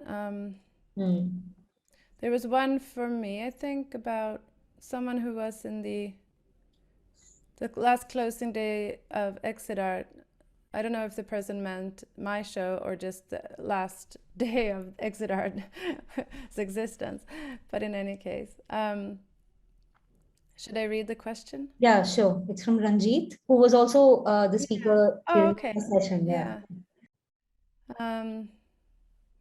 How does the collaboration between arts and technology, how it's changed or evolved today as compared to in the E.A.T days? Is an institution such as Ars Electronica comparable to the essence of E.A.T? I don't know if I'm the right person to answer this. I can only say that I've been interested in these very particular instances of the E.A.T history and other histories in Sweden that had to do with looking at sort of the future of technology and how art and technology should and would sort of be collaborating. And I've sort of been a bit suspicious too. I mean, technology has become so much more available now, of course, so you can't even compare what artists had to go through in the 60s and 70s when Billy Klüver and when they came up with this idea of also involving engineers. It's a whole other hurdle to get over, I guess, for an artist to get to use technology. But I think with that came a bit more thoughtfulness about how and what you wanted to do, because now it's so easy that sometimes I have this feeling that I'm really I really appreciate art when that deals with technology and deals with also the consequences of technology or uses it where it's needed, but it doesn't. I think that's also how E.A.T worked, that the technology itself doesn't have to be visible. It's not about the fact that if it's, for example, in Robert Rauschenberg's The Mud Muse, it's not about seeing the technology, it's about what it can create. And I think Billy once said something like, and this might be a misquote, Julie, you have to correct me if I'm wrong here, but he said something along the lines of, technology doesn't become, if you stick technology into something, it doesn't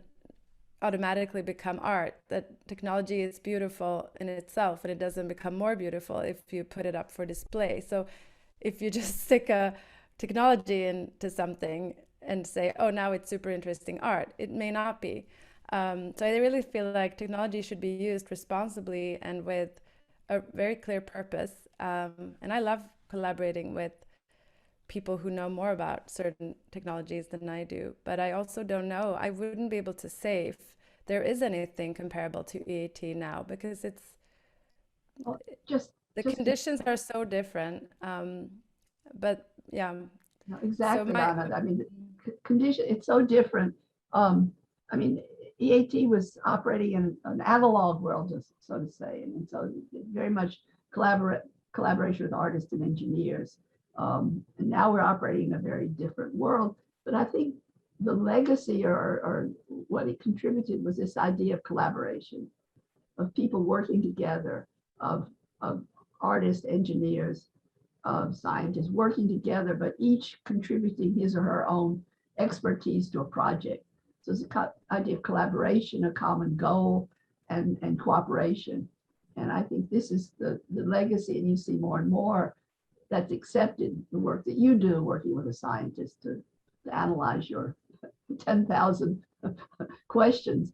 I just think this is really, this is a legacy of E.A.T, that in a digital world, in a world where I think science is much more present than it was in the 60s. So these artists are very much more involved in scientific ideas of genetics and the human body. Science is much more present, I think, in artist concerns, as opposed to say in the 70s, there's very much physical and engineering kind of ideas. So as these things change, but the idea of specialists working together, cooperating, collaborating is what has persisted over the years.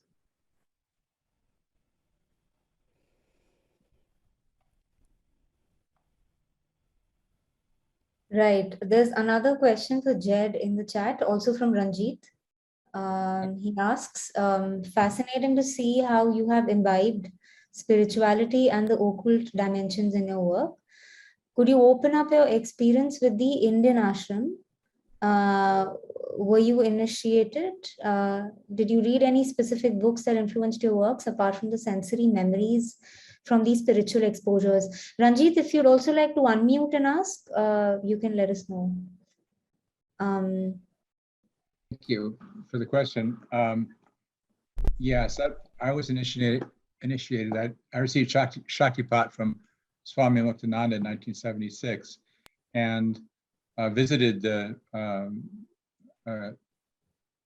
Gurudev Siddhapeeth in Thane and a couple of years later. And I've read mostly some Kashmir Shaivism works, not all of anything probably, but Shiva Sutras and Pachabidya Hridayam and other works over the years. Sri Lakshmanju recently, I've been reading in his book. So that's pretty much, I think, an answer to your question. Yeah, there is actually an ashram very near where I live. So I'm actually just an hour away from one. Ranjit, if you'd like to follow up with something, feel free to unmute. No, I was, thanks, Jet, for that. I was just really, it was really inspiring because I had read that you had some experiences from another documenting the artist's experience in India. So it was really nice to see what caught your interest. Actually, the Krishna picture you showed, it was particularly interesting because I have something, same picture here on my wall. So that was interesting. But I was also wondering, like, did you kind of revisit like India after that many times? Only once in '78 for a few weeks. And I kept planning to, but then in '80, my first son was born and time goes on. So no, will it ever happen? I don't know, but I've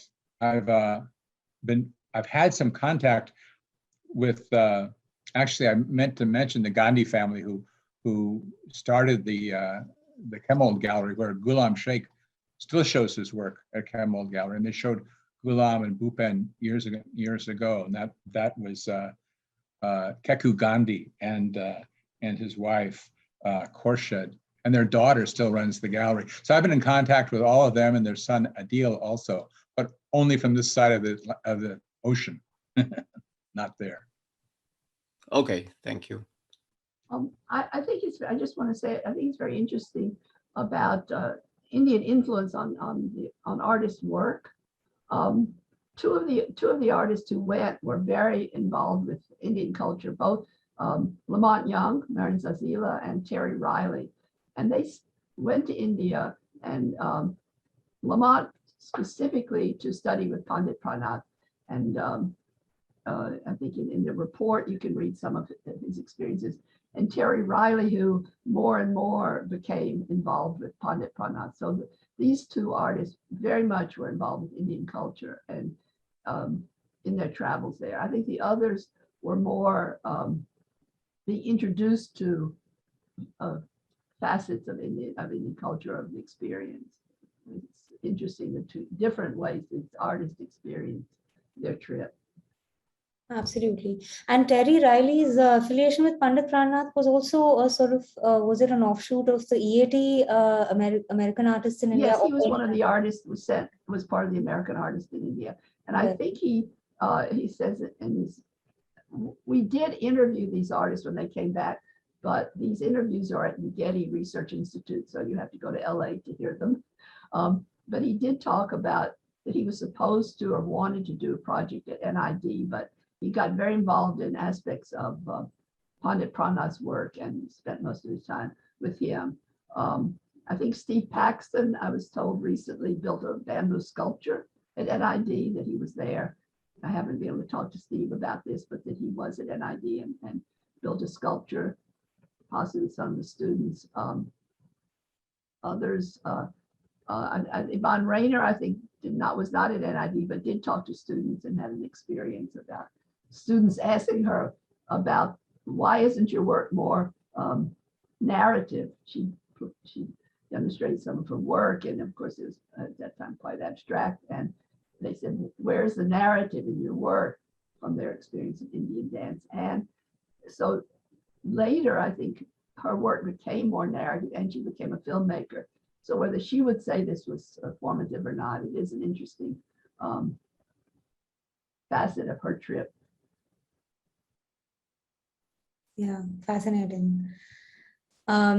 There's another question for Anna in the chat. Ravi Punekar asks, on sifting through Q&Q from 2012, 22, 28, do you find any pattern of any disruptive or breakthrough anticipatory questions? That's sort of, the patterns is what I'm letting the neural networks take care of, because it's so difficult to sift through them. There are so many, but I guess it was a little bit easier with the 2012 ones, because there was not as many. There was just a couple of hundred, I think, or at least close to 1,000.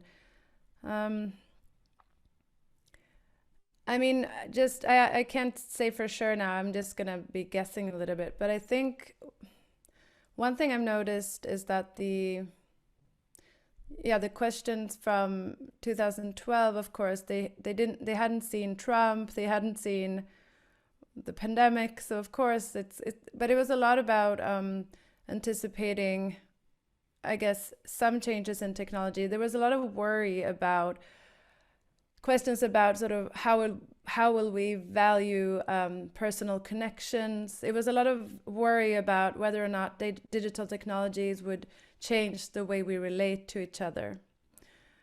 So that was one sort of theme I saw. So a lot of worry about the environment, but perhaps not as much as in 2018. Then that really was a big theme. Also a lot about AI, and that sort of the machines sort of taking over, or just again a bit of a worry about not so much sort of ideas of what we could do with AI. It was like the opposite of Buckminster Fuller's ideas of how can we use AI to distribute food all over the world. It wasn't sort of that. It was more, what will this mean for us, kind of, what are the risks? So it's a way more worried sense in the newer batches of questions, and that is one sort of theme. But then I think also one other aspect is that a lot of questions have to do with, I mean, maybe it could have been a misunderstanding of what the project was about, or that it wasn't framed, my projects were not framed in the way that the original one was, with this Utopia and Visions kind of exhibition around it. So perhaps people just saw it as, I can ask myself a question to the future instead of just sort of ask something more general. So, but what comes across in those more personal questions, I guess, are again a lot of these ideas of how will their environment change, like how will I be able to afford my own house? Will I be happy? Have I found love? So it's a lot of these kind of very personal and kind of on a human scale, very sort of almost, it's interesting. Like you ask someone to ask a question about the future and they think sort of what will I be happy?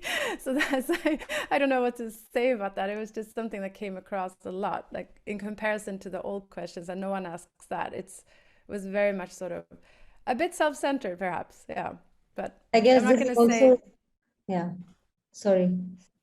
I'm not gonna let the algorithms do their job fully to say something definitive about the new questions. So, but There's that's my certainly, sort of, yeah. It is interesting that we did some, back in the 70s, we did some looking at the different questions from the different places. And I can't really remember now, but they really did, the questions from the different places had a, a different quality. I think Tokyo, there was a lot of, 1971, a lot of optimism about the future.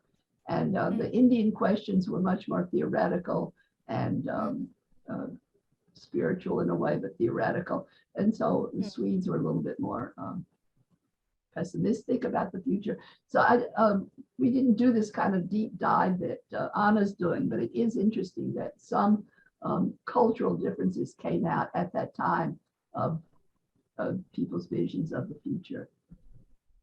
Yeah, and about that, I also could see it's interesting to think about this if globalization has made us more aware of each other's differences in culture, or if the culture is more general now, or if it's still very specific to different places, because at least the knowledge and awareness of other places must be a little bit more bit better now, I guess. But then you could really sense that, for example, questions to Sweden from Tokyo in 1971, it seemed like a lot of them just forgot about the future aspect. They were just so curious about how things were in Sweden. So it was this questions about, it seemed like more, but how would it work with this stuff? And how come you, so it was more about curiosity about the state of things in Sweden compared to Japan.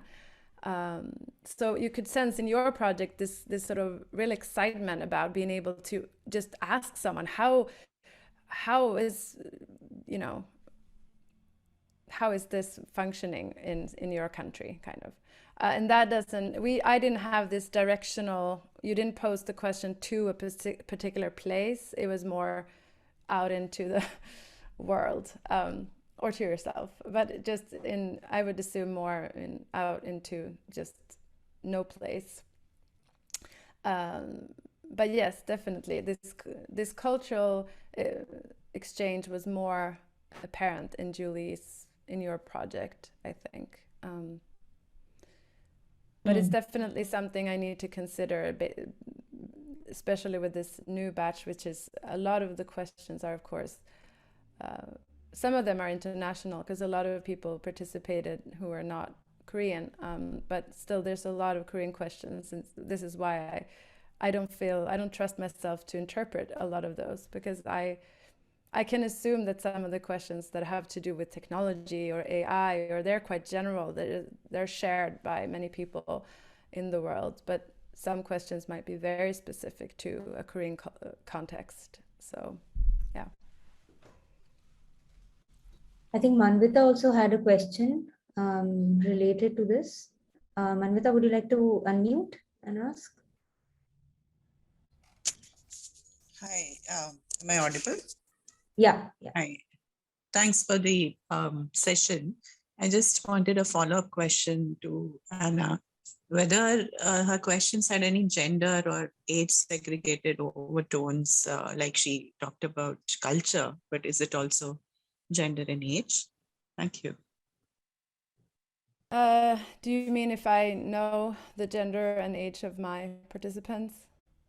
Yeah, when they ask you the questions, because I tend to believe that younger folks are more aspirational, or, you know, they see the world differently than maybe over 40 or 50-year-olds.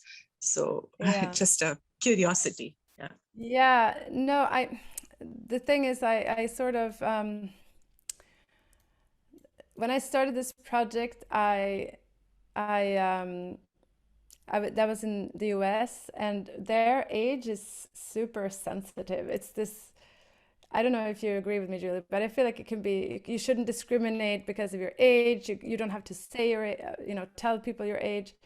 So everyone was advising me not to put age in there, to not upset people, to feel sort of, obliged to put in their age. And so I omitted that, and I kind of regret it now, because as you say, it would have been interesting to see the age of people. And I also think it was because I tried to mimic that part. I tried to mimic also the original project. So it was, occupation seemed to be important in that, in your and place, so where you come from and the occupation.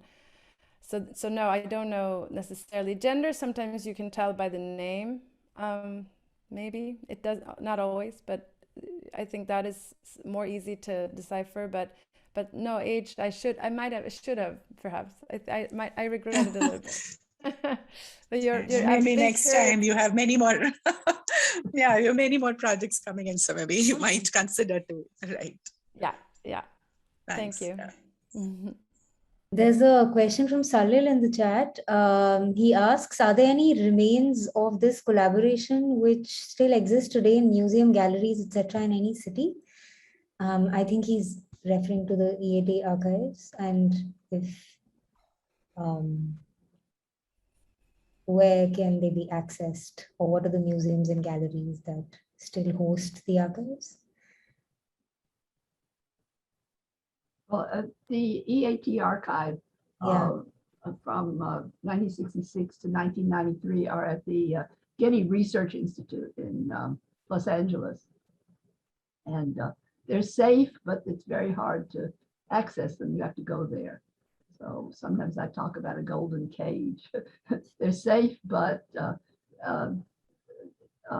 Finding Aid is online, but Getty does not put as much documents. It's too large. It's very hard to put documents online.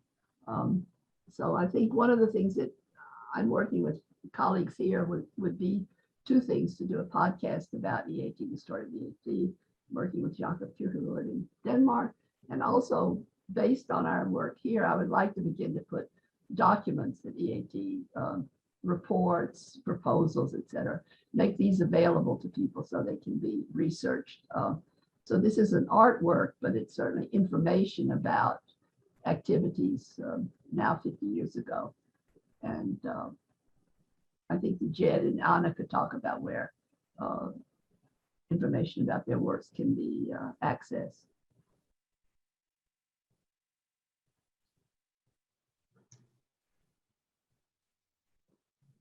I mean, I think actually Can I respond to that?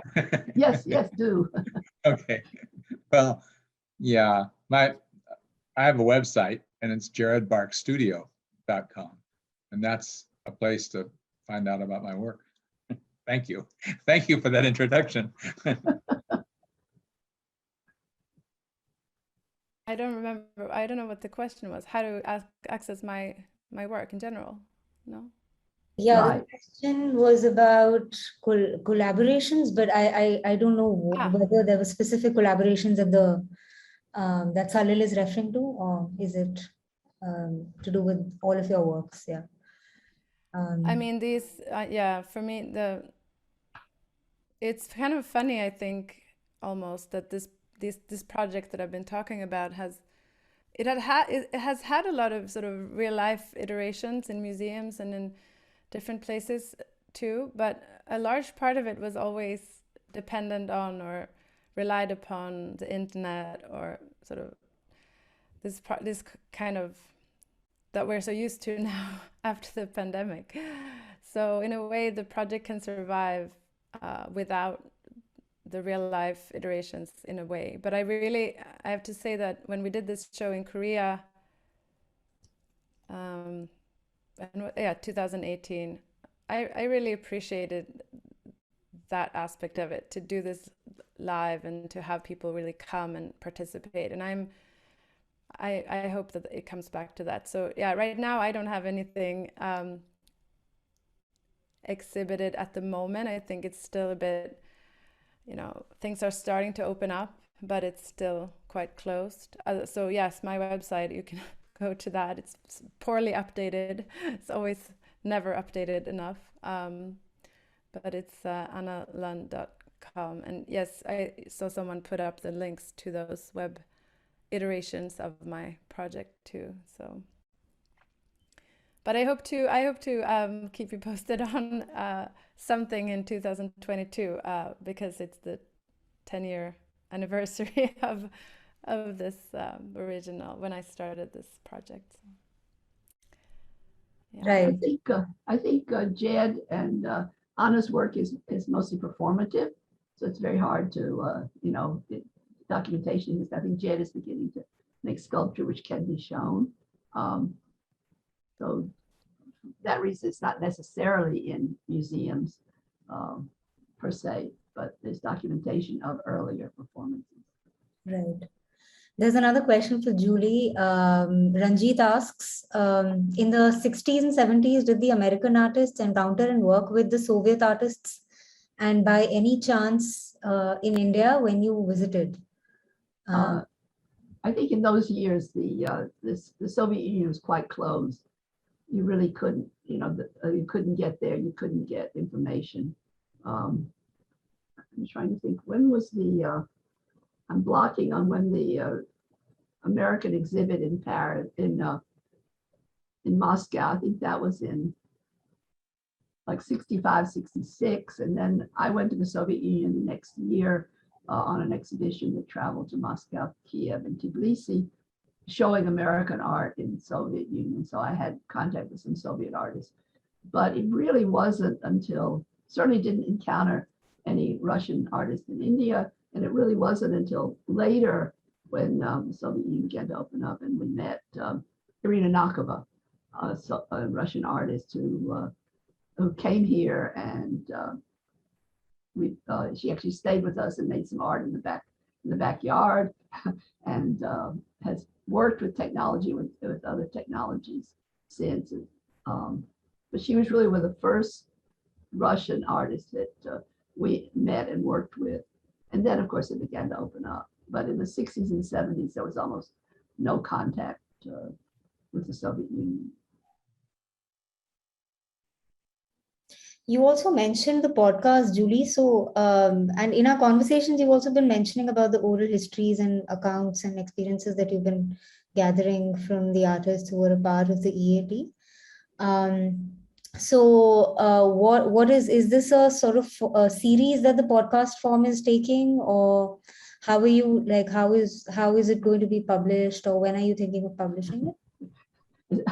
As soon as we make it, but essentially I'm working with sound material from the 60s, some of the 60s from the 9 evenings and other things, and then hopefully, we made interviews with artists in the 90s, and then possibly get access to some of the interviews from the India project. So the idea, Jakob and I are working on make a sort of narrative program, and then make other sound material available on hopefully the E.A.T. website, and it's also in preparation. But I always joke because the E.A.T. was never able to make a brochure in the years that we were too busy doing things. So at this point, we hope to be able to actually finally finish the podcast and begin to post material on the E.A.T. website so that people have access to this historical material and be able to work with it. Yeah. So stay tuned, as we say. Sounds amazing. Yeah.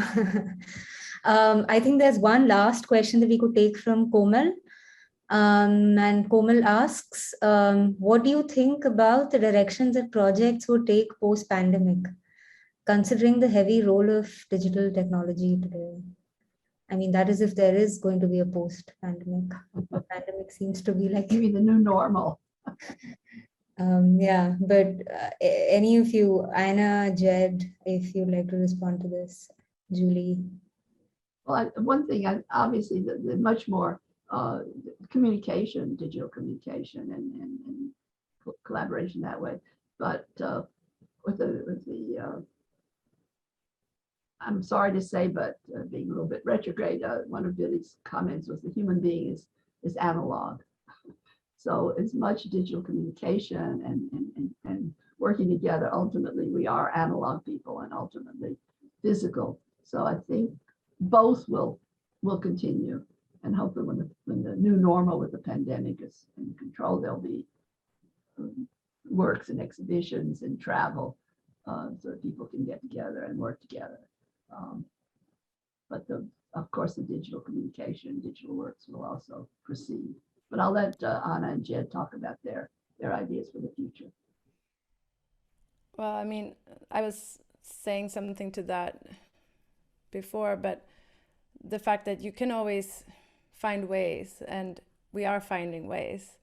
And my project had already a digital aspect and stuff, but I still feel like as I'm working a lot with performance, that is something that can never really translate and transmit. This sort of presence in the same, sharing the same room together with an audience, or together with people, trying something, doing something, sort of, that is something that is very hard to replicate on screens. It changes everything. If someone's sitting at home watching you, almost like a broadcast or something, they can choose to, they haven't put in any stakes into it. When you go to a performance, you also enter into a situation where you don't know what's going to happen. You can't just, fast forward or pause or leave, because it's going to be strange to just stand up and leave. So you kind of enter into this contract almost. And that does something to the situation. And it's something that is part of the performative mode. And that I don't think I can ever translate. So that is something that's been a struggle for me a bit now, that cannot happen at the moment. I did a performance right before the pandemic, and I couldn't imagine that would be sort of, maybe not the last one, I hope, but it was probably in a while. I think it's going to take a while. But it may be something very precious that might happen again, and maybe smaller settings. But I don't think we can replace that ever. That's my idea for the future. I mean, I think we will still need physical presence.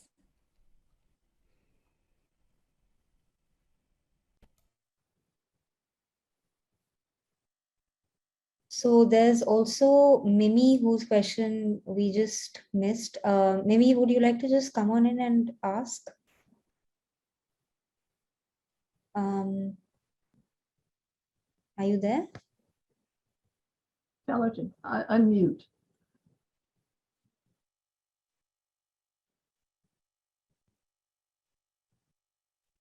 Yeah, it seems like.